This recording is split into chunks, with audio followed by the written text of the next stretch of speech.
त्यांनी बाहेर कुणालाही न सोडण्याचा प्रबंध रचला. चोर तपासासाठी राजनोकर तिथे पाचारण करण्यात आले.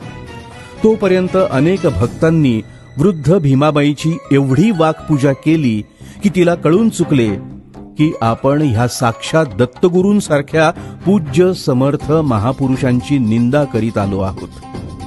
म्हणूनच आपल्या मागे हे नसते बालंट लागले आहे. तिने मनोमनी श्री गुरूंची विनम्र भावे क्षमा याचिली. तर परिपूर्ण शरणागत झालेली पाहून या अंतरसाक्षी सद्गुरूंनी मग ते संकट निवारले. राजनोकरांना खरा चोर वेगळाच सापडला. त्यावेळेपासून भीमाबाई महाराजांना पूज्य मानू लागली. पण तिच्या देह स्वभावाने तिला परिपूर्ण सोडलेच नव्हते. जेवणानंतर दुपारच्या वेळी